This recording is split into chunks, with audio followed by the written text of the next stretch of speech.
आपके हाथ में जो फोन है या जिस लैपटॉप पर आप काम कर रहे हैं, इन सब के अंदर एक छोटी सी लेकिन इंक्रेडिबली पावरफुल चीज है, एक सेमीकंडक्टर चिप। ये 21st सेंचुरी का टेल है, द न्यू ऑयल। और इस ऑयल को कंट्रोल करने की रेस पूरी दुनिया में चल रही है।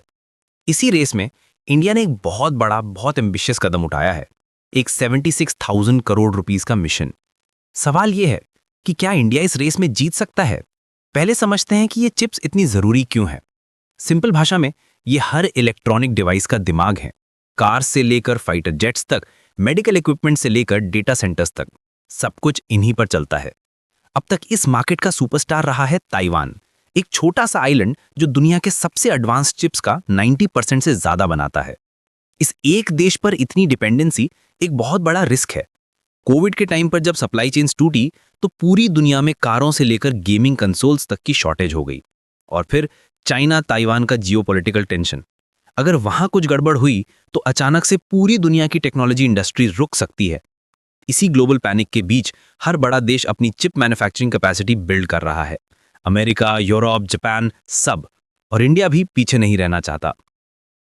यही है इंडिया सेमीकंडक्टर मिशन का बैकड्रॉप। गवर्नमेंट ने कहा, हम $10 बिलियन यानी 76,000 करोड़ रुपीस इन्वेस्ट करेंगे। जो भी कंपनी इंडिया में चिप्स बनाएगी उसको हम फाइनेंशियल हेल्प देंगे। लेकिन ये कहना आसान है, करना उतना ही मुश्किल। सेमीकंडक्टर मैन्युफैक्चरिंग कोई मामूली फैक्ट्री लगाने जैसा नहीं है, ये रॉकेट साइंस से कम नहीं। इसके 3 मेन स्टेजेस होते हैं। पहला है डिजाइन, चिप का ब्लूप्रिंट बनाना। इसमें इंडिया ऑलरेडी काफी स्ट्रांग है। दुनिया की लगभग हर बड़ी सेमीकंडक्टर कंपनी के डिजाइन सेंटर्स इंडिया में हैं। हमारे इंजीनियर्स इस काम में माहिर हैं। दूसरा और सबसे डिफिकल्ट स्टेज है फैब्रिकेशन, यानी फैब्स। ये वो जगह है जहां सिलिकॉन के वेफर पर करोड़ों अरबों ट्रांजिस्टर्स एच किए जाते हैं।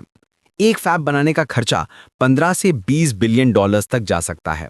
और इसको चलाने के लिए 24/7 365 डेज बिना 1 सेकंड के इंटरप्शन के अल्ट्रा क्लीन पावर सप्लाई चाहिए। साथ ही रोज लाखों लीटर अल्ट्रा प्योर पानी लगता है। इतना साफ पानी कि अगर आप उसे पी लें तो आपके शरीर के मिनरल्स भी निकल जाएंगे। It's that pure. ये एनवायरनमेंट इतना क्लीन होना चाहिए कि हवा के 1 क्यूबिक फुट में सिर्फ 1 या 2 डस्ट पार्टिकल हो सकते हैं। ऑपरेशन थिएटर से भी 1000 गुना ज्यादा साफ। तीसरा और आखिरी स्टेज है ATMP, assembly, testing, marking and packaging. यहां फैब से निकले वेफर्स को काट कर इंडिविजुअल चिप्स बनाई जाती हैं, उन्हें टेस्ट किया जाता है और उन्हें असेंबल करके फाइनल प्रोडक्ट बनाया जाता है। तो इंडिया इन तीनों में से कहां शुरू कर रहा है? इंडिया ने एक प्रैक्टिकल अप्रोच ली है। सीधा सबसे मुश्किल काम यानी एडवांस्ड फैब बनाने के बजाय हम ATMP से शुरू कर रहे हैं। इसका सबसे बड़ा एग्जाम्पल है अमेरिकन कंपनी माइक्रॉन का गुजरात में लगने वाला प्लांट। ये $2.75 बिलियन का प्रोजेक्ट है, जहां इंडिया की पहली large scale semiconductor assembly and test facility बनेगी। गवर्नमेंट इसमें 70% तक फाइनेंशियल सपोर्ट दे रही है। स्ट्रैटेजी ये है कि पहले ATMP का इकोसिस्टम बनाया जाए। जब ये सप्लाई चेन, ये स्किल्स, ये इंफ्रास्ट्रक्चर डेवलप हो जाएगा, तब हम फैब्रिकेशन की तरफ बढ़ेंगे। ये एक क्रॉल, वॉक, रन स्ट्रैटेजी है। पर चैलेंजेस बहुत बड़े हैं। हमारा पास्ट इसका गवाह है। 1980s में मोहाली में सेमीकंडक्टर कॉम्प्लेक्स लिमिटेड यानी SCL नाम की एक फैब बनाई गई थी। वो आगे बढ़ रही थी, लेकिन 1989 में एक आग में सब कुछ तबाह हो गया। हम उस वक्त कई साल पीछे चले गए। आज भी सबसे बड़े सवाल वो ही हैं। क्या हम एक फैब को चलाने के लिए 24/7 गीगावॉट्स में अनइंटरप्टेड पावर दे सकते हैं? पावर ग्रिड में 1 सेकंड का भी फ्लक्चुएशन पूरे बैच को यानी करोड़ों रुपए के चिप्स को बर्बाद कर सकता है। दूसरा, पानी। एक मॉडर्न फैब को रोज 20 से 40 लाख लीटर पानी की जरूरत होती है। क्या हम ये सप्लाई कर सकते हैं जब हमारे शहरों में पीने के पानी की कमी है? तीसरा, टैलेंट। डिजाइन इंजीनियर्स तो हैं, पर फैब को चलाने वाले हाईली स्पेशलाइज्ड टेक्नीशियंस कहां से आएंगे? इसके लिए एक पूरा ट्रेनिंग इंफ्रास्ट्रक्चर बनाना पड़ेगा। और फिर है इकोसिस्टम का सवाल। एक फैब अकेले काम नहीं करती, उसे 100 से ज़्यादा अलग अलग हाई प्योरिटी गैसेस, केमिकल्स और दूसरे रॉ मटेरियल्स चाहिए होते हैं। ये पूरी सप्लाई चेन इंडिया में डेवलप करनी होगी। इन्हीं चैलेंजेस की वजह से हमने देखा कि फॉक्सकॉन और वेदांता का जॉइंट वेंचर आगे नहीं बढ़ पाया। लेकिन इस पिक्चर में एक बहुत पॉजिटिव डेवलपमेंट है, टाटा ग्रुप की एंट्री। टाटा इलेक्ट्रॉनिक्स ने धोलेरा, गुजरात में इंडिया की पहली कमर्शियल सेमीकंडक्टर फैब बनाने का ऐलान किया है। ये 91,000 करोड़ रुपीस का प्रोजेक्ट है। वो 28 नैनोमीटर चिप्स बनाएंगे। ये कटिंग एज नहीं है, लेकिन ये वो चिप्स हैं जो कार्स में, होम अप्लायंसेज में और बहुत सारी दूसरी चीज़ों में इस्तेमाल होती हैं। इनकी डिमांड बहुत ज़्यादा है। इसके अलावा टाटा असम में एक 27,000 करोड़ रुपीस की ATMP फैसिलिटी भी लगा रहा है।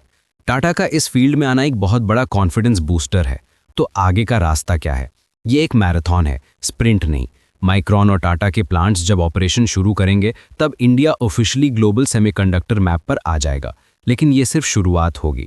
हमें धीरे धीरे वैल्यू चेन में ऊपर जाना होगा, ATMP से फैब्रिकेशन तक, लेगेसी नोड्स जैसे 28 नैनोमीटर से एडवांस्ड नोड्स तक। ये मिशन सिर्फ पैसा कमाने के लिए नहीं है, ये इंडिया की स्ट्रेटेजिक ऑटोनॉमी के लिए ज़रूरी है। कल को अगर कोई ग्लोबल क्राइसिस होती है तो इंडिया अपने क्रिटिकल इलेक्ट्रॉनिक्स के लिए किसी और देश पर निर्भर नहीं रहना चाहता। अपने डिफेंस, अपने स्पेस प्रोग्राम, अपनी डिजिटल इकोनॉमी के लिए ये चिप्स हमारे लिए वाइटल है। इस सफ़र में फेलियर के चांसेस भी हैं। ये एक high risk high reward game है, लेकिन इसमें ना कूदने का रिस्क कूदने के रिस्क से कहीं ज़्यादा बड़ा है। इंडिया ने अपना दाव लगा दिया है। अगले 5 से 10 साल इस मिशन के लिए बहुत क्रूशियल होंगे। ये डिटरमाइन करेगा कि क्या इंडिया 21st सेंचुरी के सबसे इम्पॉर्टेंट ऑयल का एक मेजर प्रोड्यूसर बन पाता है या नहीं।